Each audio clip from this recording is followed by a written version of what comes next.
Hello படி நாஸ்பிக்கு வாழ்க்கையில் ஒரு முறையாச்சும் கன்சிஸ்டண்டாக ஒர்க் அவுட் பண்ண முடியல. நாள் 11. இன்னைக்கு காலைலேருந்து ஒரு வீடியோ கூட எடுக்கலை, ஒர்க் அவுட்டும் பண்ணலை. மணி ஆல்மோஸ்ட் 7 ஆகிடுச்சு.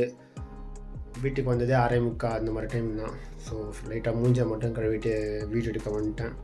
லைட்டாக டயர்டாக இருக்குது, கொஞ்சம் ட்ராவல் அதிகமாகிடுச்சு இன்றைக்கி. முக்கியமான ஒரு விஷயம் சொல்லணுன்னா, ஆரம்பித்து 10 நாள் முடிஞ்சிச்சு. ஸோ 11 நாள் ஆனால இன்றைக்கி ஒர்க் அவுட்டில் ஒரே ஒரு சின்ன மாற்றத்தை பண்ணலான் இருக்கேன். என்னென்னா 25 புல்லப் பதிலாக 30 புல்லப்ஸு, 50 புஷ்அப் 50 ஸ்குவாட்ஸ்க்கு பதிலாக 60 புஷ்அப் 60 ஸ்குவாட்ஸு பண்ணலான் இருக்கேன். ஒன்று. அதே மாதிரி இன்றைக்கி காலைல பிரேக்ஃபாஸ்ட் ஆஸ் யூஷுவல் காஃபி குடிச்சிட்டு 2 முட்டையும் தோசையும் சாப்பிட்டுட்டு கிளம்பிட்டேன். மதியானம் அன்ஃபார்ச்சுனேட்லி நீங்கள் ஸ்கிப் பண்ணிட்டேன். ஆஸ் யூஷுவல் நைட்டு என்ன செய்கிறாங்களோ சாப்பிட்ருவேன். ஈவினிங் மட்டும் ஒரு காஃபி குடித்தேன் வெளியே.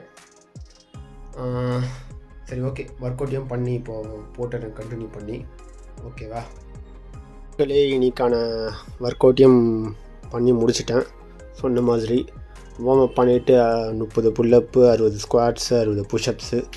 நீங்களும் இதே மாதிரி ஒர்க் அவுட்டை சின்னதாக டெய்லி ஒரு 5 கவுண்ட்ஸ் இல்லை வீக்லி 5 to 10 கவுண்ட்ஸ் இன்க்ரீஸ் பண்ணிட்டே போனீங்கன்னா உங்களாலையும் better shape, better speed, stamina, strength எல்லாமே இன்க்ரீஸ் ஆகும். சரி, தண்ணி குடிங்க மக்களே. பாய், நாளை சந்திக்கிறேன்.